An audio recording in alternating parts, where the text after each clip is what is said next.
la bendición sacerdotal. Por si alguien dice, bueno, ¿y eso qué es? Bueno, eso fue de lo que hablamos el domingo.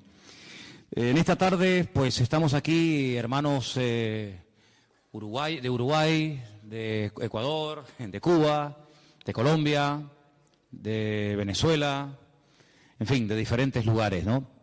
Así que eso no es algo que podemos tener todos en común, porque hay de diferentes nacionalidades y hay hombres, hay mujeres, unos tienen una estatura, otros tienen otra, unos son más guapos, otros son más, en fin, no tan, bueno, el Señor sabe todo.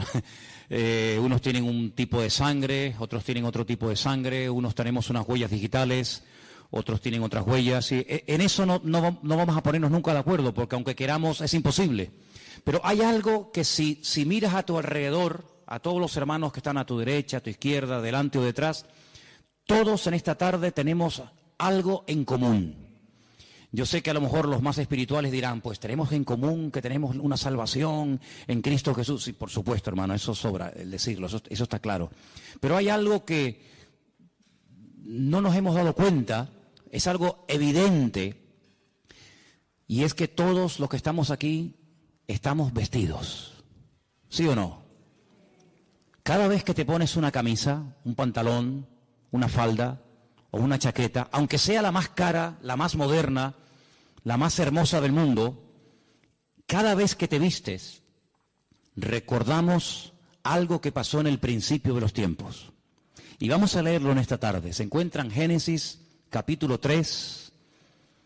El libro del Génesis es un libro extraordinario, un libro precioso.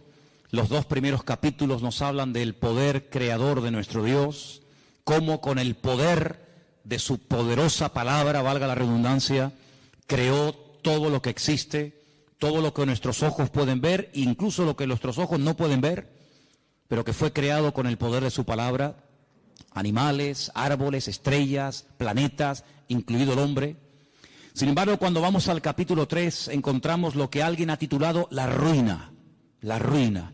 Todo venía muy bonito, la creación, ¿verdad? Todo puesto en su sitio. Dios había suplido compañera idónea para el hombre, Dios había suplido los alimentos, Dios había suplido absolutamente todo. Pero lamentablemente en el capítulo 3 todo cambia.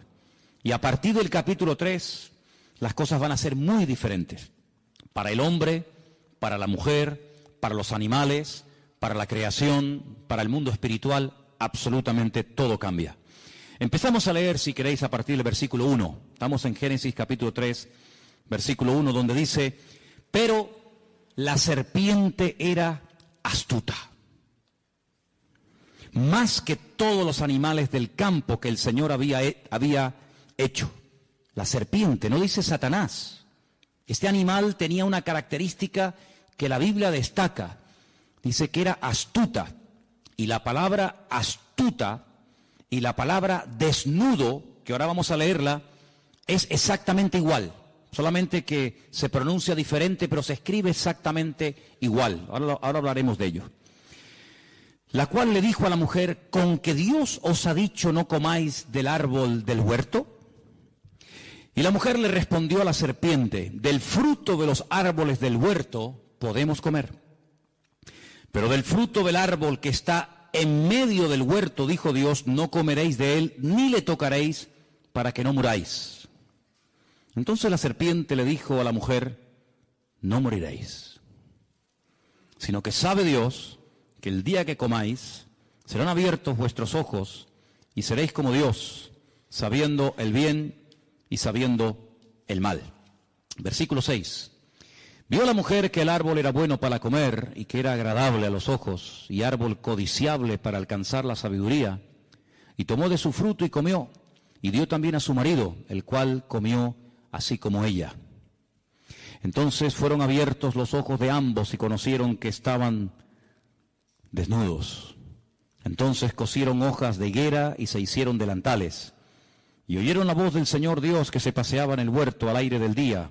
Y el hombre y su mujer se escondieron de la presencia del Señor Dios entre los árboles del huerto. Mas el Señor Dios llamó al hombre y le dijo, ¿dónde estás tú? Y él respondió, oí tu voz en el huerto y tuve miedo porque estaba desnudo y me escondí. Y dijo Dios, ¿quién te enseñó que estabas desnudo? ¿Has comido del árbol que yo te mandé que no comieses? Y el hombre respondió, la mujer que me diste por compañera me dio del árbol y yo comí. Entonces el Señor Dios le dijo a la mujer, ¿qué es lo que has hecho? Y la mujer dijo, la serpiente me engañó y comí. Y el Señor Dios le dijo a la serpiente, por cuanto esto hiciste, maldita serás entre todas las bestias y entre todos los animales del campo. Sobre tu pecho andarás y polvo comerás todos los días de tu vida. Pondré enemistad.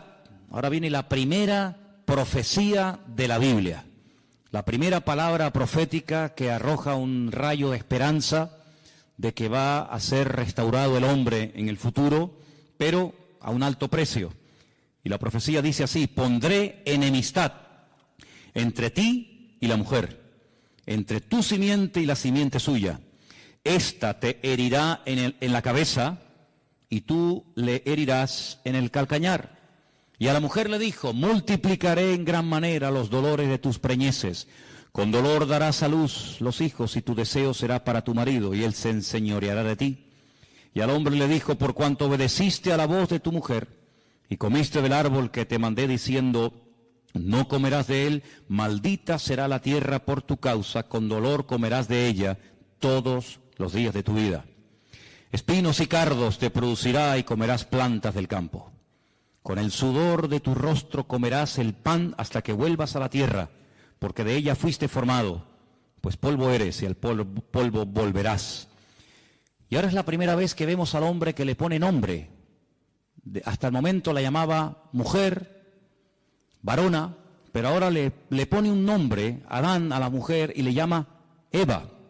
Y aquí hay un juego de palabras que no se aprecia en español, Eva, por cuanto ella es madre de todos los vivientes, que viene de la raíz Hai, que significa vida. Y el Señor Dios hizo al hombre y a su mujer túnicas de pieles y los vistió.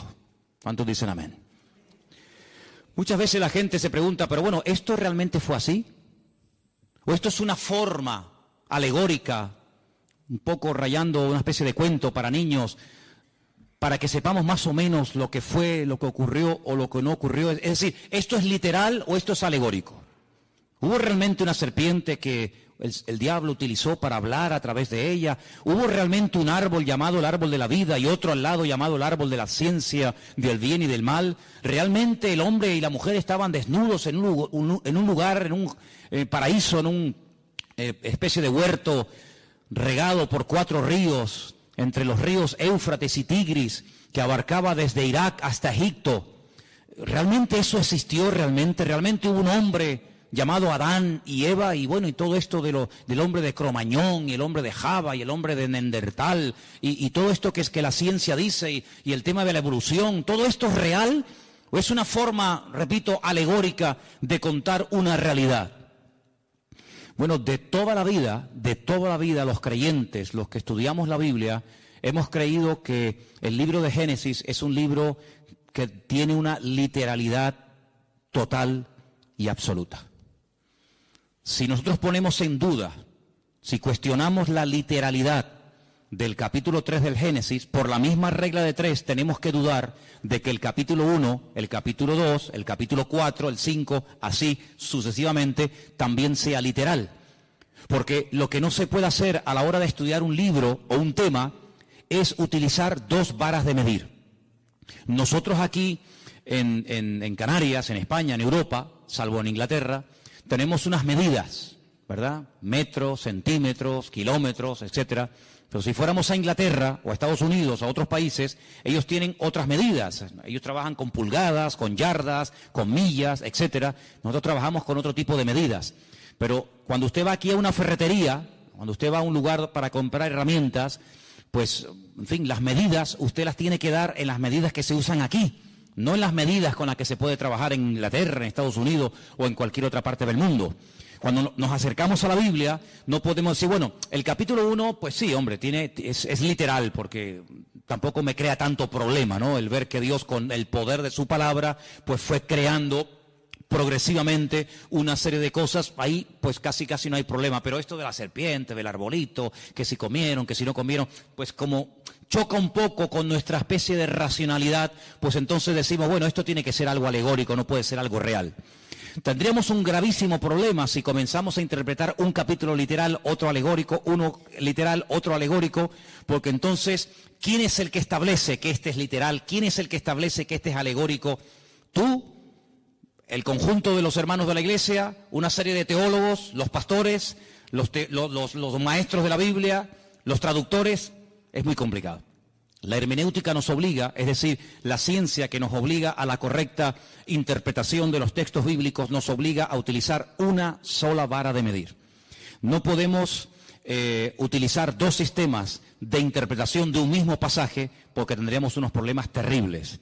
Y bueno, lo que tenemos que aceptar es la literalidad de la Biblia. Eso no significa de que no hay otros libros y de que no hay otras historias y que no haya otros capítulos que no son literales, sino son, digamos, basados en símbolos, en tipos, en antitipos, etcétera, etcétera. Por ejemplo, el famoso libro del Apocalipsis.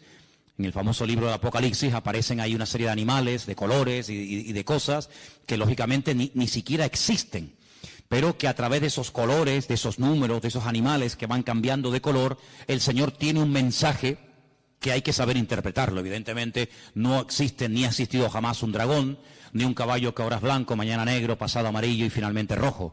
Todo eso tiene una razón de ser, pero es que el libro del Apocalipsis, salvo una parte del principio del libro, que son los mensajes a las iglesias del Apocalipsis, sabemos que el libro del Apocalipsis, un 90 o más del porcentaje del libro, es un libro profético, y el lenguaje profético es un lenguaje completamente diferente a un libro como, por ejemplo, el libro de los Hechos, que es un libro histórico. Entonces la historia no es alegórica, la historia es o no fue. Pero realmente hubo un señor llamado Pablo, realmente viajaron a Roma, o Roma significa otra cosa y Pablo significa otra cosa. Sabemos que la historia no es alegórica, es real. Lo profético sí puede tener esa especie de diferente interpretación. Pero el Génesis no es un libro alegórico. No es un libro alegórico. Los únicos, escuchen bien esto, los únicos que interpretan alegóricamente no solamente el capítulo 1 y el 2 y el 3, sino todo el libro del Génesis, los únicos en la historia que lo hicieron, lo hacen y me temo que lo seguirán haciendo, interpretar alegóricamente el libro del Génesis, son los cabalistas. Cuando usted estudia la Cábala, pues en la Cábala todo tiene una explicación, nada es real, nada es literal, sino que hay cosas que tienen que ver con lo femenino, con lo masculino, etcétera, etcétera, pero no vamos a entrar en eso porque, ¿para qué? Por lo tanto, en el libro del Génesis lo que vemos es que Dios en los 2 primeros capítulos, Él crea todo lo necesario e imprescindible para que el hombre esté cómodo y para que al hombre no le falte absolutamente de nada. Le suple los alimentos, le suple su compañera, su esposa, etcétera, etcétera. Pero crea un hombre tan perfecto, tan perfecto. Recuerden que el hombre es una especie de representación, una especie de, no quiero utilizar la palabra clon para que no se me malinterprete, pero dice que fue creado a imagen y semejanza de Dios. Ya explicamos que Selen, Demut, que son las 2 palabras que se utilizan, no es en cuanto a aspecto físico, pero sí es en cuanto a capacidades, en cuanto a dotación. El hombre tiene unas capacidades muy similares a las de Dios. Puede elegir, puede, tomar decisiones, puede razonar, puede recibir órdenes, puede dar órdenes, etcétera, etcétera. Algo muy similar a la naturaleza y a la esencia de Dios, lógicamente con sus limitaciones, ¿verdad? Pero lo crea tan perfecto que le da la capacidad de poder rebelarse en contra de su Creador. ¿Por qué Dios lo hizo así? Bueno, eso se lo preguntaremos en su momento al Señor. Tal vez nosotros lo hubiéramos hecho de otra manera, pero no significa que el hecho de que Dios le haya dado, que haya dotado, que haya capacitado tanto a uno como a otro, tanto al hombre como a la mujer, con la capacidad de rebelarse contra su Creador, no significa ni mucho menos que Dios se equivocó o que Dios le hizo mal. Esa era la voluntad de Dios, y la voluntad de Dios, dice Romanos 12, es santa, agradable y perfecta.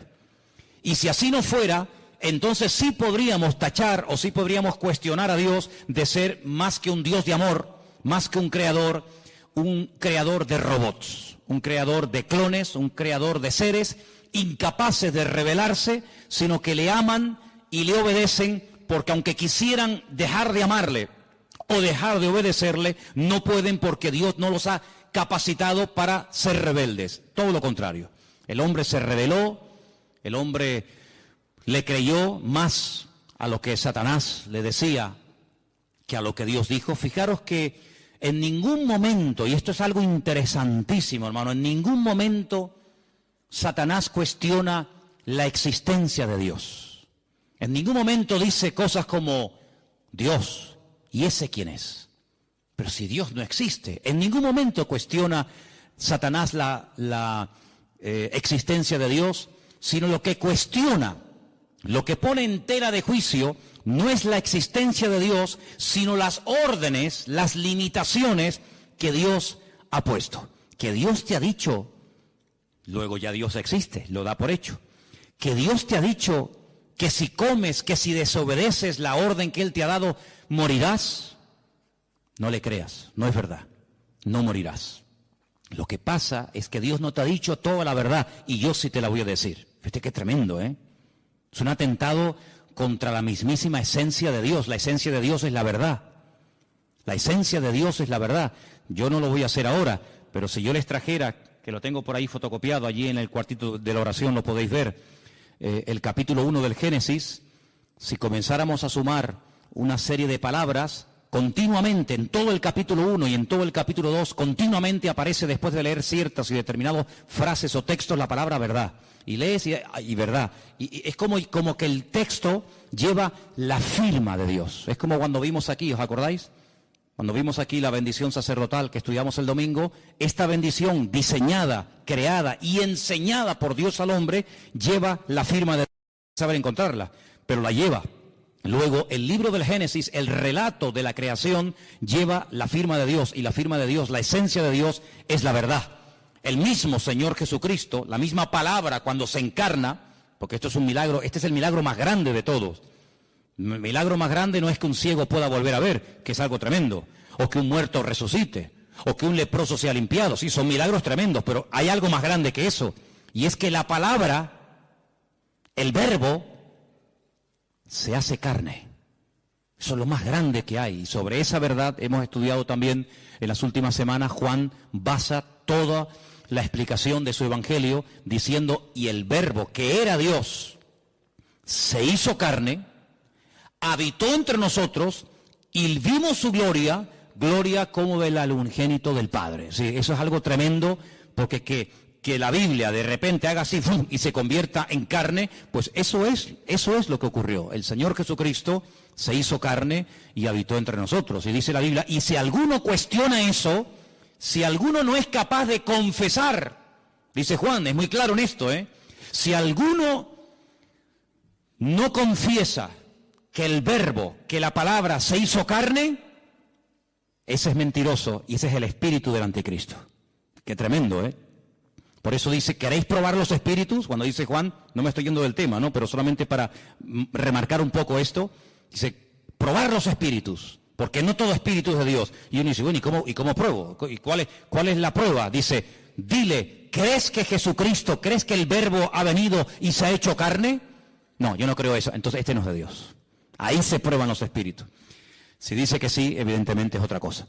Pero volviendo al tema, entonces lo que hace Satanás es que siembra la duda. Alguien dijo que la duda es el padre del pecado.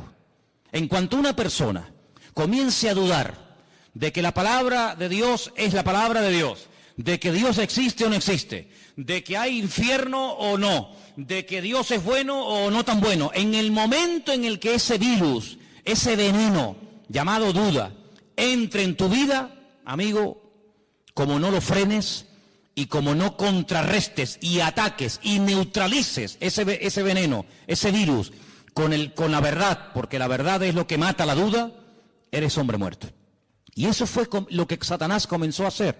Él no cuestiona la existencia de Dios, ya lo haría en otros momentos de la historia, No te preocupes que el diablo tiene unas artimañas y tiene un montón de disfraces. En la Edad Media se puso uno, en la época de Adán y Eva se puso otro, y tiene muchos disfraces, y él va cogiendo el que más le conviene. En este momento no le convenía cuestionar la existencia de Dios porque, permítame la expresión, le saldría el tiro por la culata. Porque si alguien en esta vida sabía que había un creador y un Dios todopoderoso, ese era sin lugar a duda Adán y Eva, porque ellos no tuvieron ni padres, ni madres, ni suegros, ni suegras, sino que ellos eran producto de las benditas y poderosas manos de Dios. Por lo tanto, presentarse a ellos cuestionando la existencia de Dios hubiera sido un rotundo fracaso, porque ellos hubieran dicho, ¿cómo? Que Dios no existe, pero si hemos hablado con Él. Hablamos todos los días con Él. Y Él habla todos los días con nosotros. Nuestros cuerpos Él los creó. Yo me quedé dormido y cuando me desperté me encontré a Eva. El Creador me la entregó, por lo tanto por ahí el diablo iba mal. Pero emplea este arma favorita del diablo y es sembrar dudas. Sembrar la desconfianza en Dios. ¿Será verdad lo que Dios dijo? ¿Será verdad? ¿Funciona esto? ¿No funciona esto? Y entonces todos sabemos que esta persona desobedece, esta persona peca. Y fíjate qué curioso, lo primero que esta gente hace es sentir miedo, sentir vergüenza y esconderse del Creador con el cual antes hablaban y tenían una comunión tremenda. Cuando el Señor busca al hombre en el jardín del Edén y le dice, ¿por qué te escondes? Dice, porque oí tu voz y tuve miedo. ¿Tuviste miedo? ¿Y de dónde viene ese miedo? Luego el miedo es engendrado por el pecado. Si el pecado produce miedo, cuando una persona no tiene una relación íntima y segura con el Señor, tiene temores. Y los temores son tan variados: miedo a la muerte, miedo a ser abandonado, miedo a caer enfermo, miedo a perder el trabajo, miedo a que mi marido se vaya con otra, miedo a no sé qué. Sí, es un abanico terrible. Y eso el hombre comenzó a sentirlo, el hombre comenzó a experimentarlo, y el hombre llegó a tener hasta miedo de su propio Dios, de su propio Creador. Y le dice algo tremendo, le dice, es que también me oculté de ti porque estaba desnudo. Ahora, yo les dije que en el versículo 1, en el versículo 1 de Génesis, 3:1 de Génesis, describe a la serpiente como una criatura astuta. La palabra astuta en hebreo es arum, arum. Y la palabra desnudo en el versículo 10 es la palabra erom. Se escribe exactamente igual, las mismas letras. Claro, si les ponemos las vocales automáticamente varían. Es decir que Satanás lo que hace es que se camufla. Satanás lo que hace es que utiliza este animal que ya tiene en su naturaleza, en su esencia, el ser un animal astuto. Fíjate qué tremendo, ¿no? Jesús dice en el Sermón del Monte que la serpiente es astuta y las palomas son sencillas, es decir, que describe la esencia de la serpiente como un ser astuto. Y entonces lo que Satanás hace es utilizar a este animal porque no se puede presentar tal y como él es. Ahora, aquí hay que pararnos y comenzar a hacernos una serie de preguntas muy interesantes.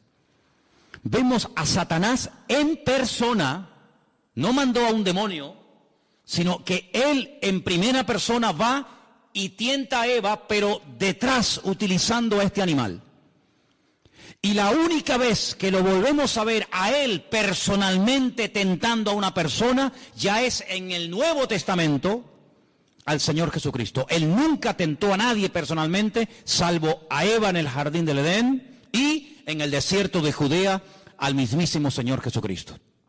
Con la gran diferencia de que en Génesis capítulo 3 va, digamos, disfrazado, escondido, parapetado dentro de aquel animal, y en el desierto no le va a servir ningún disfraz, sino que va a cara descubierta, porque delante del Señor no hay disfraz, no hay careta que valga, sino que delante del Señor dice que todos estamos desnudos delante de la presencia del Señor. ¿Te das cuenta?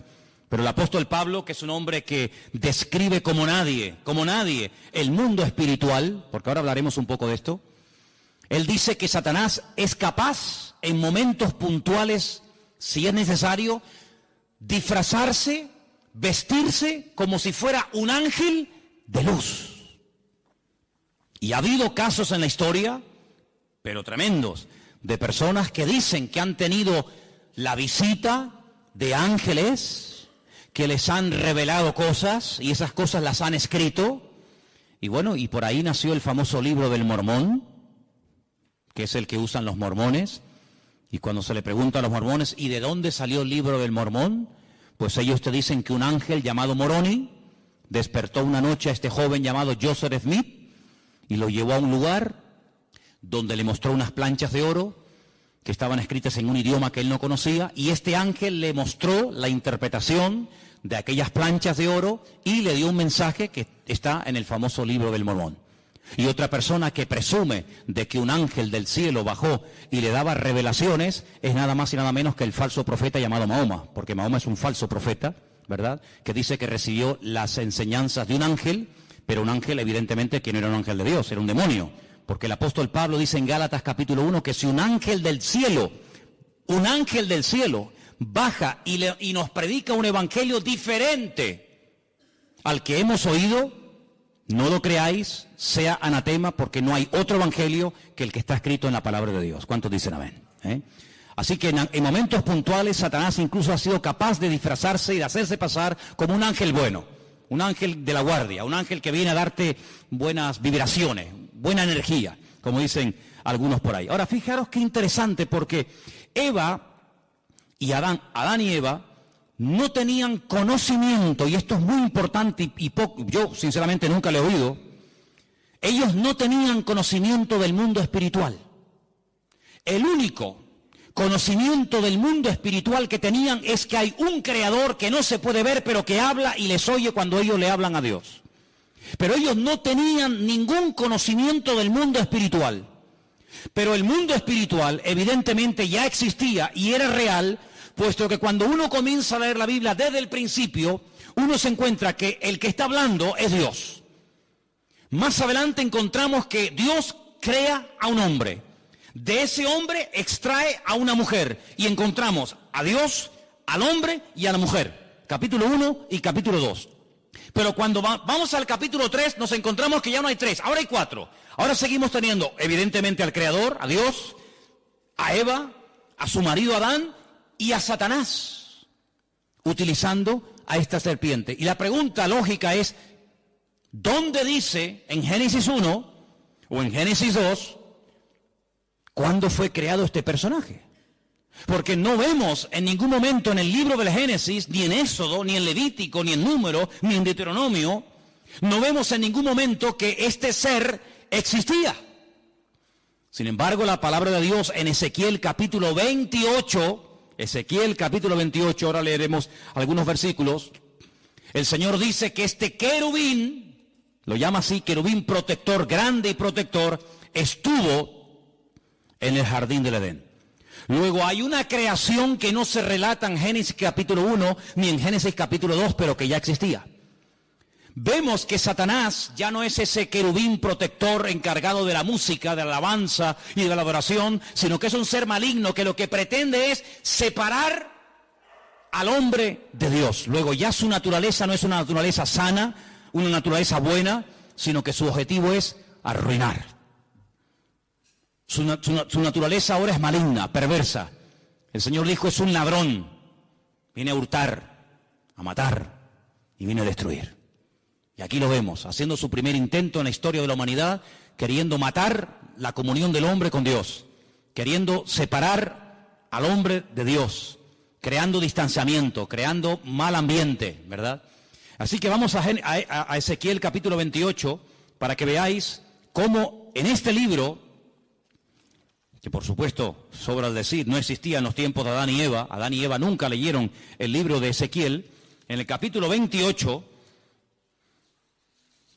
se describe la naturaleza de este personaje.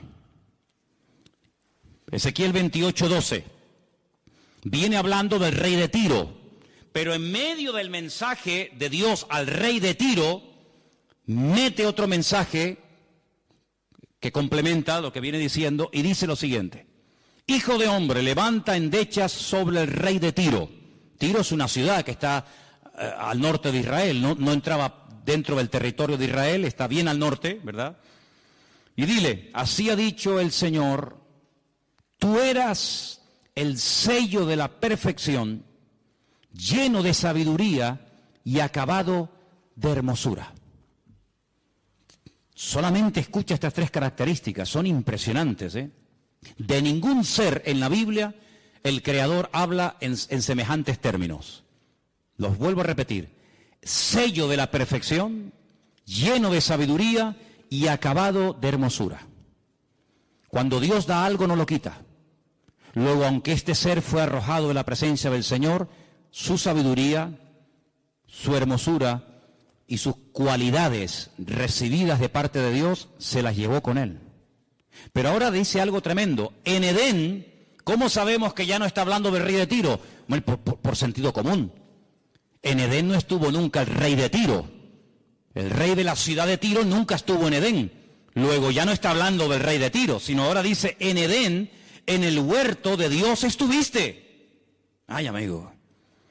De toda piedra preciosa era tu vestidura. Yo les voy a pedir un favor a partir de ahora. Cuenten las piedras preciosas que yo voy a comenzar a leer a partir de ahora, por favor. Cuéntenlas, ¿sí? En Edén, en el huerto de Dios estuviste. De toda piedra preciosa era tu vestidura. Empiezo. De cornerina, topacio, jaspe, crisólito, berilo, iónice, zafiro, carbunclo, esmeralda, y luego el oro es otra cosa, ¿no? No es una piedra preciosa. Los primores de tus tamboriles y flautas estuvieron preparados para ti en el día de tu creación. Luego es un ser creado, no es un ser eterno. En el día de tu creación. Ese día de la creación no fue Génesis capítulo 1, porque allí no vemos cómo el Señor creó a este personaje, pero evidentemente hay otro momento no relatado, no narrado en Génesis capítulo 1, donde evidentemente Dios tuvo que crearlo, porque Dios dice que este personaje al cual llama en el versículo 14, querubín grande y protector, hubo un día en el que fue creado por el Señor. Lo llama querubín grande, protector. Yo te puse en el santo monte de Dios. Allí estuviste, en medio de las piedras de fuego te paseabas.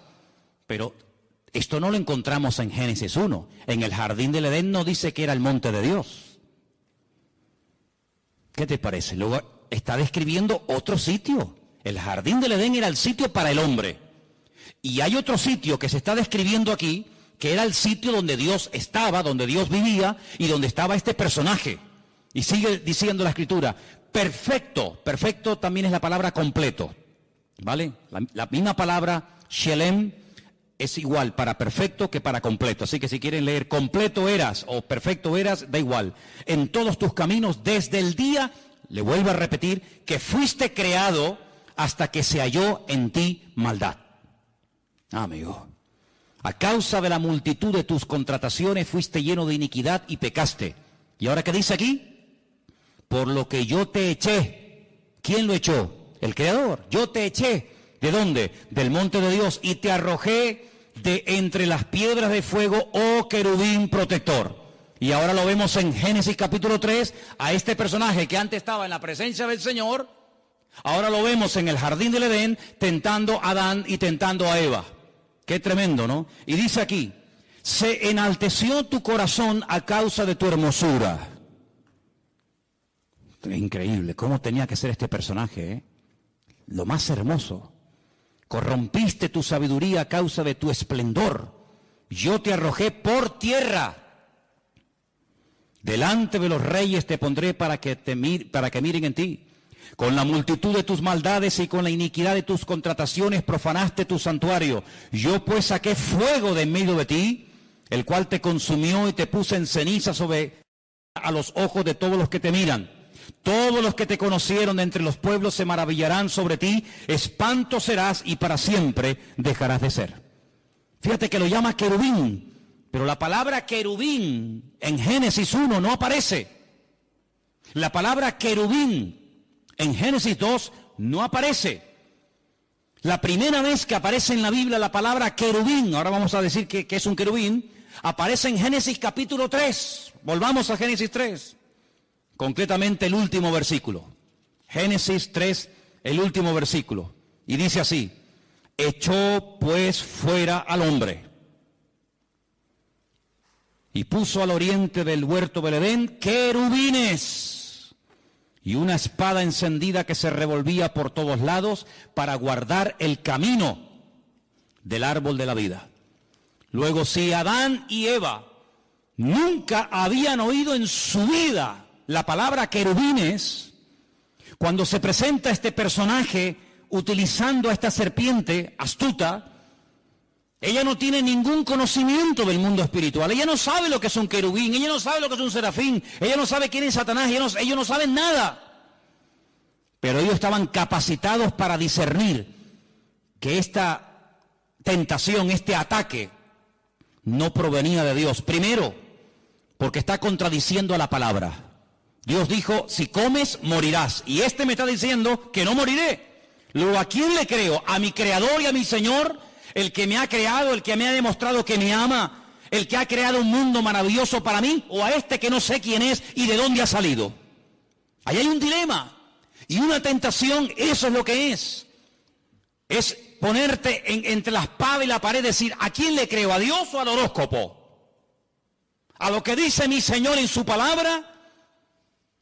¿O a lo que dicen las noticias en la televisión? ¿A lo que dice el santero que echa las cartas y el brujo que no sé qué y no sé cuánto? ¿O le creo a mi Señor? Amigo, tú verás. Lamentablemente tengo que decir que Satanás sembró el veneno de la duda, de la incertidumbre, de la desconfianza en el corazón de Eva y le creyó más a que no sabía quién era y de dónde había venido, que a su Señor y a su Creador. Y cuando uno no cree la verdad, se convierte en un esclavo. Aquí arriba tenemos un texto, son palabras de Cristo. Él dijo, conoceréis la verdad y la verdad os hará libres. ¿Cuántos dicen amén? Cuando tú prefieres creer a tus mentiras y a tus rollos y a tus excusas y a tus argumentos, quieras o no quieras, te conviertes en un esclavo de tus pasiones, en un esclavo de tus mentiras, en un esclavo de lo que te han dicho o de lo que tú crees que es.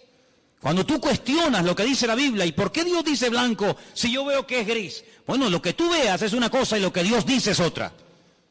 Y tú te puedes equivocar porque dice la Biblia que el ser humano es un ser ahora, y fíjate tú, imperfecto, lleno de debilidades, lleno de imperfecciones, pero nuestro Dios es un Dios perfecto y nunca, jamás saldrá una mentira de la boca de Dios. ¿Cuántos dicen amén? Dios es un Dios de verdad, la esencia de Dios es la verdad. Dios no puede mentir. Va en contra de su naturaleza. Hay cosas que a Dios no le afectan, la mentira. Dios no puede mentir.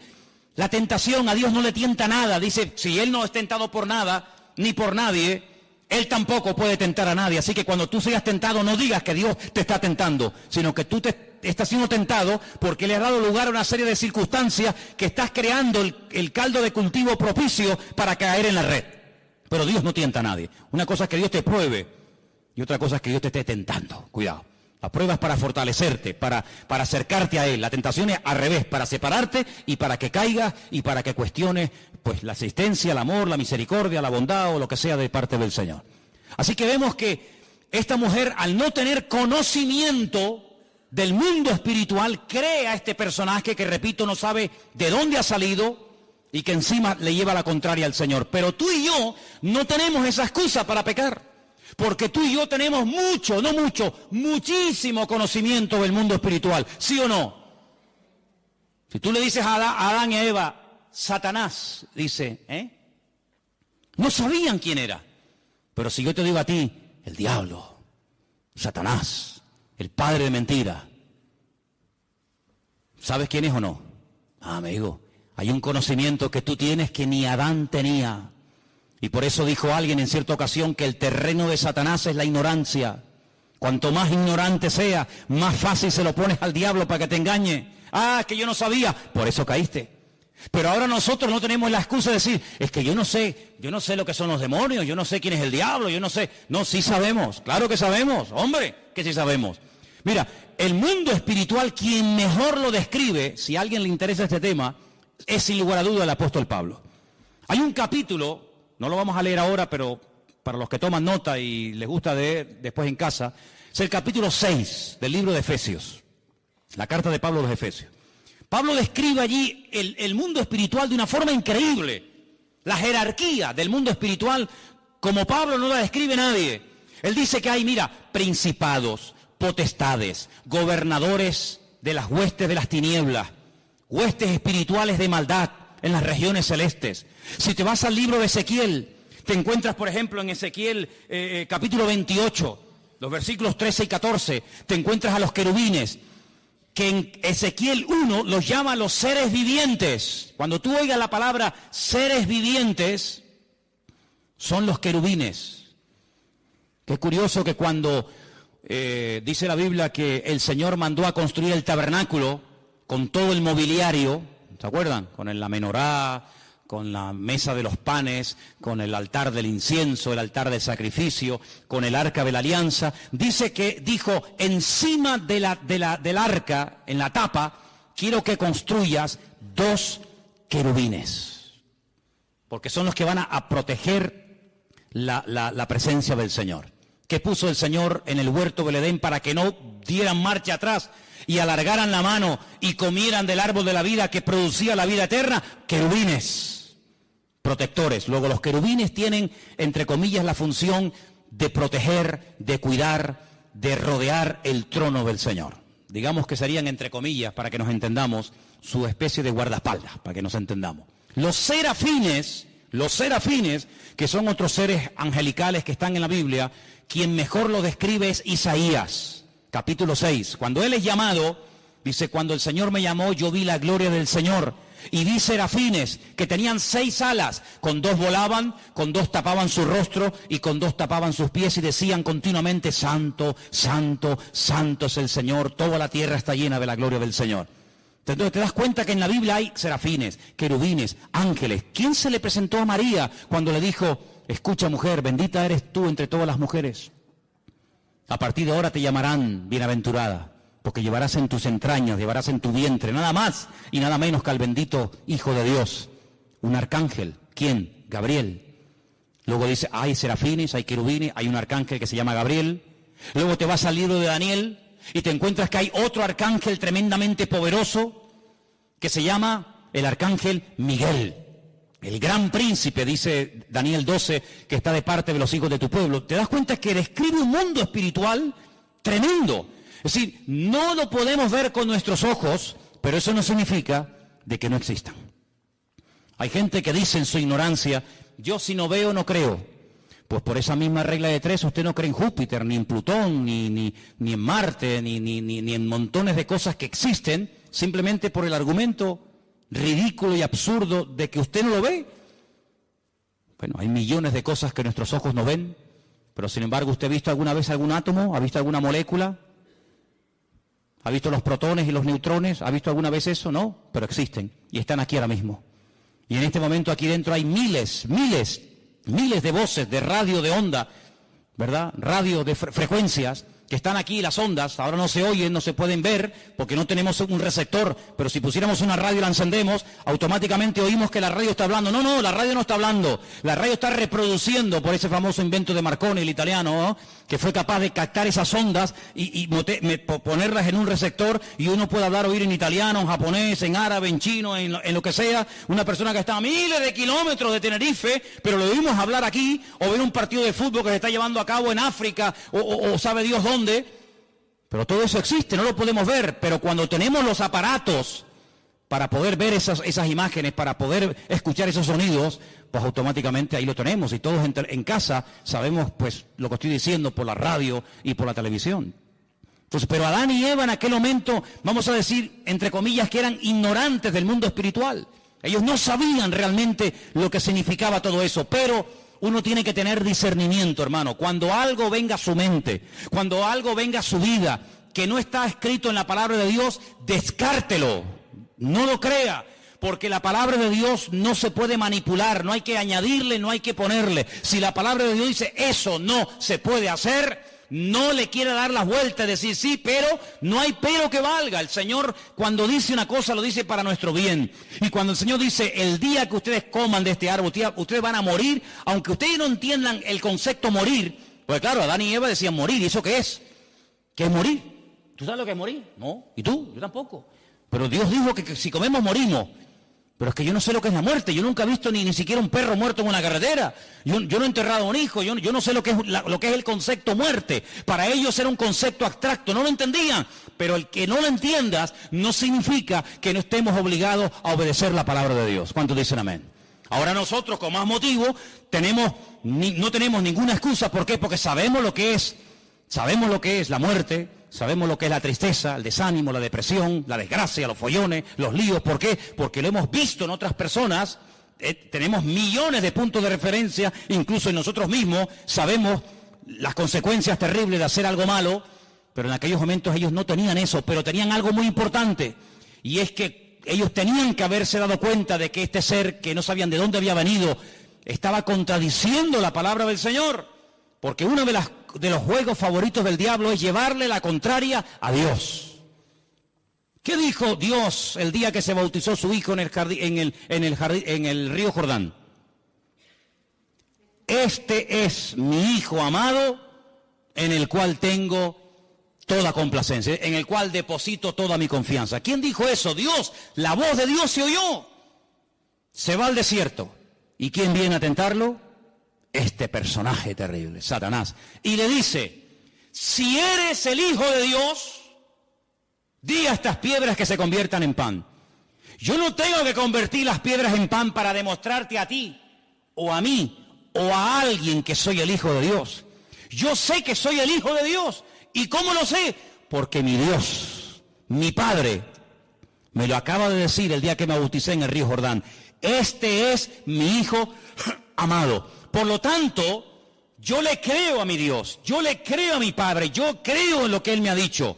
Y si nosotros tenemos esa fe y estamos agarrados a la palabra, cuando viene una mentira, cuando viene una herejía, cuando viene un mal pensamiento, cuando viene algo que contradice a la palabra, automáticamente, hermano, aunque no sepamos lo que puede pasar, aunque no entendamos todo, decimos no, esto no es de Dios. ¿Por qué? Porque va en contra de la palabra del Señor. Y nada más, y con eso tendría que sobrarnos todo lo demás. Ahora, varias cosas ocurrieron allí. Antes de ser expulsados, Dios confronta al hombre con su pecado y le dice, mira, a partir de ahora vas a darte cuenta de que la tierra no produce con la fuerza que producía antes.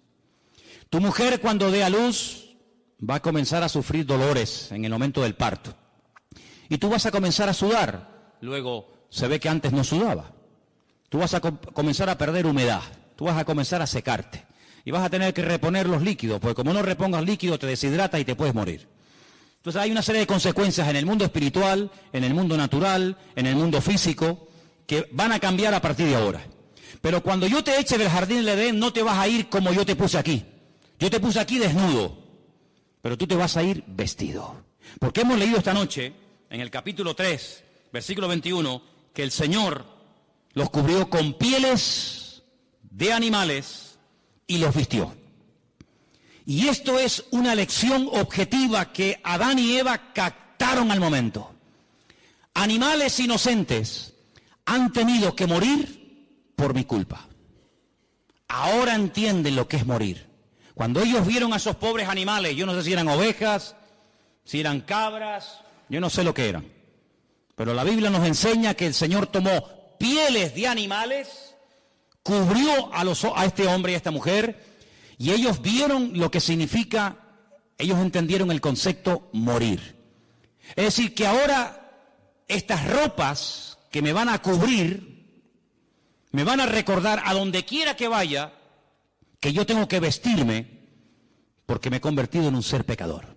Y por eso dije al principio que cada vez que te pones una camisa, un pantalón, una falda o una chaqueta, por muy cara, por muy bonita, por muy moderna que sea, todo eso nos recuerda constantemente que somos pecadores, seres caídos, pero que por la misericordia y por la gracia de Dios podemos alabar a nuestro Dios. ¿Cuántos dicen amén?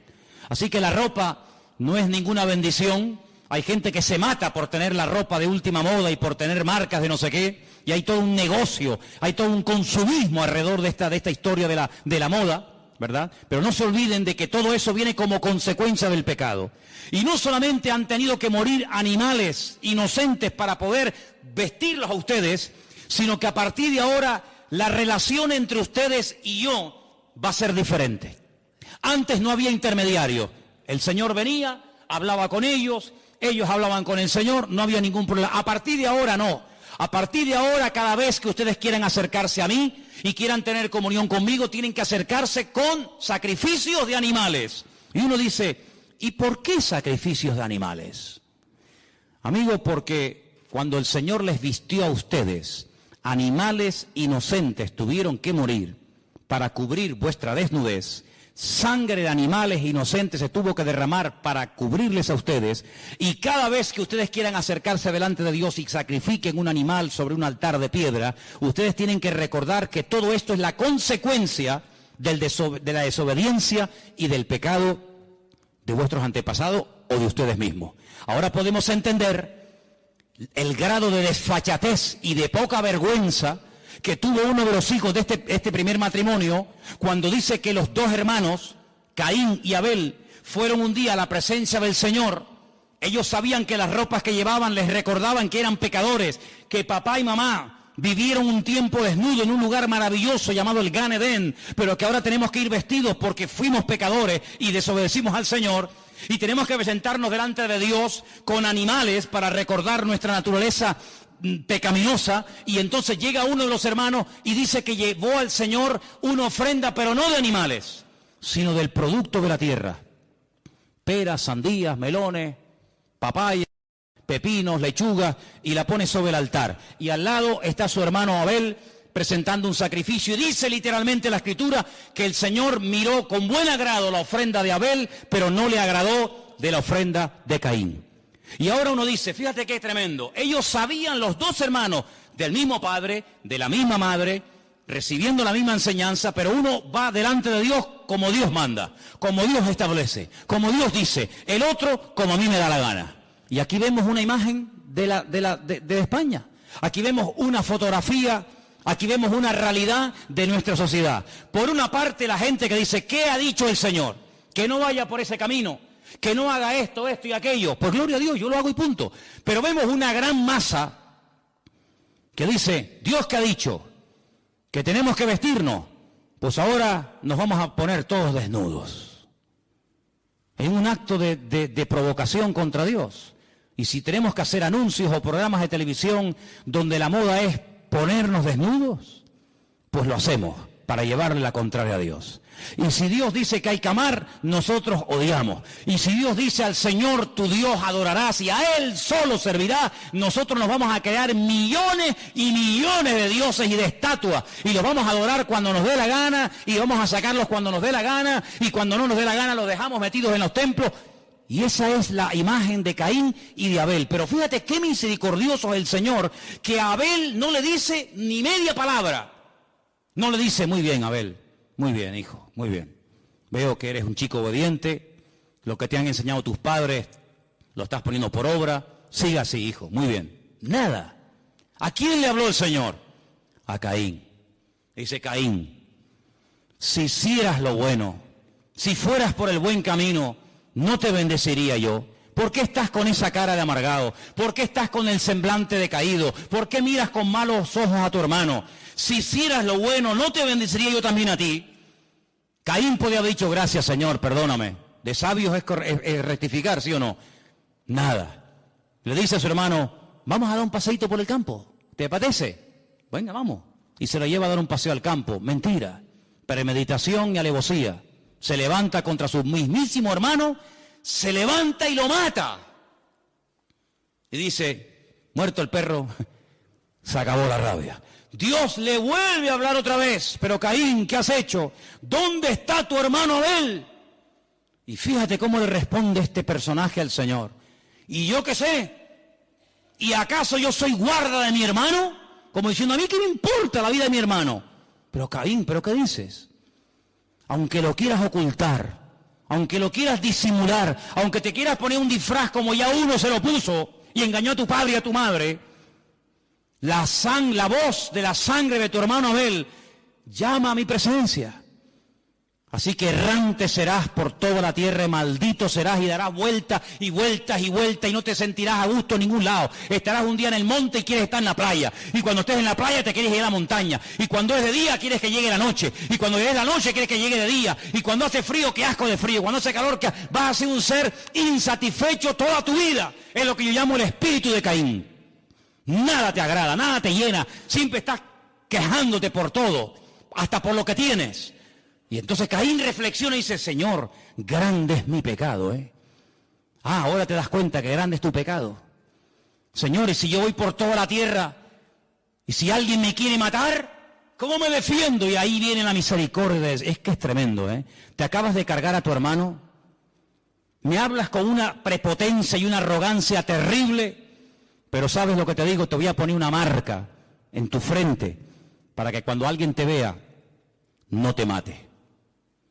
Aún así el Señor le da una protección sobrenatural a este personaje, ¿no? Pero quiero terminar, porque hay material aquí para dar y vender, quiero terminar pidiéndoles a todos ustedes que se aprendan 3 números. ¿Sois capaces, no? ¿Sí o no? ¿Sí o no? Bien. 28, 28 y 21. Más fácil e imposible. ¿Sí o no? Éxodo 28, Ezequiel 28, Apocalipsis 21. A ver, díganlo ustedes solos. Éxodo 28, Ezequiel 28, Apocalipsis 21. Porque dice la Escritura, son las 3 únicas listas que hay en la Biblia de piedras preciosas. A mí me encantan las piedras preciosas, no tengo ninguna, a ver si me entienden. Pero me encantan las piedras, para mí es algo tan hermoso, un rubí, una esmeralda, un diamante, un zafiro, son cosas preciosas, ¿no? Son muy bonitas. Pues el Señor le dice a Satanás en el principio a este querubín, yo te voy a poner una vestidura tan hermosa. ¿Cuántas piedras preciosas contaron cuando leí Ezequiel 28? 9. 9 más el oro, ¿no? 9, vamos a poner 9. 9. ¿Cuántas piedras preciosas llevaba en el pecho el sumo sacerdote? 12, ¿seguro? ¿Cuántas tribus de Israel, cuántas familias había? 12. Ahí tenemos, ahí tienen el muñequito del sumo sacerdote. 12 piedras preciosas. ¿Cuántas llevaba Satanás en su pecho? 9. Ay, amigo. Cuando ustedes van a Apocalipsis capítulo 21, dice que los cimientos de la Nueva Jerusalén están adornados con 12 piedras preciosas diferentes. La tarea que les mando es que hagan en un papel, apunten las piedras preciosas que se mencionan en Éxodo 28. Las piedras preciosas que llevaba Satanás en su cuerpo en Ezequiel 28 y las piedras preciosas que menciona Apocalipsis 21 y que las comparen. Que las comparen. Cómo eran las del sacerdote, cómo eran las del enemigo y cómo son las de la Nueva Jerusalén. Se van a llevar una sorpresa increíble. Y se van a dar cuenta que cuando Dios habla nuestra vida, cuando el Señor quiere usar nuestra vida, el Señor nos da las herramientas y las capacidades para poder servirle. ¿Qué pasa? Sabe que se está muriendo y también sabe que si yo lo opero lo voy a curar y no va a morir, pero no puedo hacer nada porque no tengo instrumentos, no tengo herramientas. Y se le puede morir a un médico en las manos, un enfermo, sabiendo lo que tengo que hacer, pero no lo puedo hacer porque no tengo herramientas. Imagínate un mecánico, oye el ruido del coche y dice, ya sé lo que le pasa al coche, le pasa esto, esto y esto. Te lo arreglaría, pero es que no tengo herramientas. No tengo herramientas. Sabe lo que le ocurre, sabe la pieza que se ha roto, la que hay que ponerle nueva, pero si no tiene herramientas, el coche se le destruye y se le viene abajo. Un cristiano, un creyente, sabe cómo contrarrestar las tentaciones, cómo tener victoria en su familia, cómo ver la gloria de Dios en su vida, pero si no tiene las herramientas, cómo se defiende, cómo ataca, cómo vive en victoria, en lo económico, en lo espiritual, con los hijos, con la familia, con los negocios, con esto, con aquello, ¿cómo? Ahí Dios nos ha dado la palabra, ahí el Señor nos ha dado la Biblia, y en la Biblia te encuentras todas las herramientas, todos los instrumentos, todos los dones, todos los frutos, todas las cosas necesarias para poder vivir en victoria. Entonces te das cuenta, decimos, oye, qué privilegio el de Adán y Eva, es verdad, hermano, sin lugar a dudas, pero nosotros hoy en día somos más privilegiados que Adán y Eva, porque Adán y Eva no tenían el poder del nombre de Jesucristo, el nombre que es sobre todo nombre, pero tú y yo sí lo tenemos, porque dice la Biblia que en su nombre no solamente oramos, sino que podemos echar fuera demonios y en su nombre avanzamos en victoria. Qué privilegio el de Adán y Eva, gloria a Dios, pero nunca tuvieron esto en la mano, nunca tuvieron la Biblia entera en la mano, tú y yo sí la tenemos. Tenemos la ley de Moisés, tenemos los salmos del rey David, tenemos las profecías de Daniel, tenemos las cartas de Pablo, tenemos el Apocalipsis, tenemos toda la palabra de Dios. Adán y Eva no tenían el Espíritu de Dios dentro de sus vidas, no lo tenían. Pero tú y yo tenemos el Espíritu Santo viviendo 24 horas al día dentro de nuestros corazones. Dice que hemos sido sellados por el Espíritu de Dios. ¿Cuántos dicen amén? Ellos no sabían lo que era el poder de la sangre de Cristo. Pero nosotros sí lo sabemos. Luego no hay excusa. Y encima la Escritura nos da una promesa tremenda y dice, y mayor es ahora el que está en vosotros que el que viene contra vosotros. ¿Qué te parece, amigo? Ellos eran personas privilegiadas y muy capaces, pero dentro de sus cuerpos no vivía el Espíritu de Dios. Pero nosotros dice la Biblia que somos el templo del Espíritu Santo de Dios, el cual mora en nosotros. Por lo tanto, no tengo ninguna envidia de Adán, no tengo ninguna envidia de Eva. Como alguien dijo, cuando miramos hacia atrás, hacia el pasado y vemos a Adán, nos entra tristeza por lo que el hombre pudo llegar a ser, por lo que el hombre pudo llegar a tener y perdió por obedecer al enemigo. Pero cuando miro hacia adelante a mi Señor y a mi Dios, todo lo que Adán perdió lo podemos recuperar y con creces en el Señor Jesucristo. Porque en este hay muerte y desobediencia, pero en el segundo Adán, que se llama Cristo, según Romanos capítulo 5, hay bendición y vida eterna. Que puso el Señor para que no volvieran, porque sabía que iban a volver, iban a comer del árbol de la vida, iban a ser pecadores eternos, sin posibilidad de restauración, sin posibilidad de ser redimidos. Les hizo un favor diciéndole, váyanse de aquí, les hago un favor, si los dejo aquí la van a liar más todavía. Puso querubines para que no volvieran atrás. Pero ¿cómo termina el libro del Apocalipsis? Dice, el cielo se abrió y vi el árbol de la vida, el cual da frutos para la sanidad de las naciones. Y de ese árbol tú y yo, querido hermano y hermano, si vivimos en victoria y en santidad, vamos a poder comer lo que Adán y Eva no pudieron comer. Nosotros lo vamos a poder comer, porque ese árbol representa y tipifica nada más y nada menos que nuestra comunión y nuestra relación con nuestro amado Señor Jesús. ¿Cuántos dicen amén? Vamos a orar, hermanos, vamos a orar. Quedan muchas cosas por compartir, muchas cosas por decir, pero se nos fue el tiempo. Vamos a orar en esta tarde y pídale usted al Señor, Dios mío, ayúdame a obedecerte. Que no caiga yo en el error de pensar que yo tengo más razón que tú. Que la Biblia ya a mí no me sirve de nada. No, hermano. Adán y Eva perdieron todo por desobediencia. Pero por obediencia al Señor, por sometimiento a su palabra, podemos recuperar la paz. Podemos recuperar la fe. Podemos recuperar la victoria que Adán y Eva perdieron. Solamente es cuestión de someternos al Señor, a su palabra, y todas las cosas que el diablo le quitó a Adán y a Eva, en Cristo las podemos recuperar. Bendito sea Dios. Todas las cosas que el ladrón robó, en Cristo Jesús las recuperamos. Padre Celestial, gracias te damos en esta noche por tu bendita y preciosa palabra. Dios mío, bendícenos y ayúdanos para que ningún deseo de desobediencia, de rebelión, nos traicione y nos aparte de tu palabra y de ti, Señor. Pon en nosotros el espíritu obediente de Cristo. Pon en nosotros el espíritu de sometimiento que Cristo tuvo a la voluntad del Padre, aunque la voluntad en un momento de su vida fue la muerte. Pero sabemos que cuando morimos, vivimos, y a veces cuando vivimos, morimos. Padre, en el nombre de Jesús, tómanos de tu mano, aparta al enemigo de nuestra vida, aleja al maligno de nuestro camino, y sé tú nuestra lumbrera. Sé tú nuestro guía, nuestro pastor. Ve tú delante de nosotros, cubre nuestras espaldas, Dios mío, para que en el nombre de Jesús tu gloria siempre esté a nuestro lado. Bendice, Señor, a tu pueblo aquí presente. Bendice a todos los hermanos que verán y escucharán este mensaje después, y que tu bendición nunca se aparte ni de nuestras vidas ni de nuestros hogares. Y te damos gracias por todo, en el bendito nombre de Jesús. Amén y amén.